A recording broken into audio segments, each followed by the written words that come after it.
ভারতের কলকাতার বাংলা দৈনিক এই সময়ে প্রকাশিত একটি প্রতিবেদনকে ভিত্তিহীন বলে তীব্র নিন্দা জানিয়েছে বিএনপি।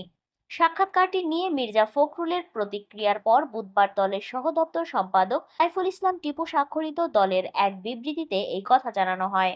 ত্রয়োদশ সংসদ নির্বাচনে আওয়ামী লীগ ও তাদের শরিকেরা সবাই, এমনকি জাতীয় পার্টিও নির্বাচনে অংশ নিক বলে মির্জা ফখরুল ইসলাম আলমগীরের যে ভাষ্য প্রচার করেছে কলকাতার সংবাদ মাধ্যম, এই সময় সেই প্রতিবেদনকে বিএনপির বিবৃতিতে মিথ্যা ও মনগড়া বলেছে।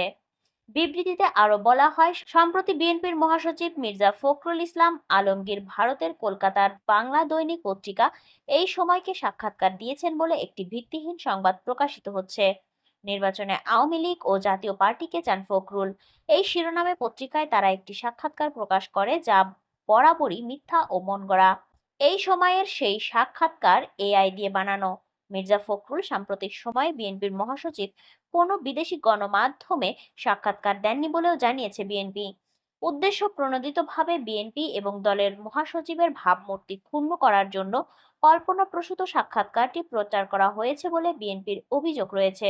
উল্লেখ্য, বিএনপির মহাসচিব মির্জা ফখরুল ইসলাম আলমগীর বর্তমানে প্রধান উপদেষ্টা মোহাম্মদ ইউনূসের সফর সঙ্গী হয়ে নিউ ইয়র্কে আছেন।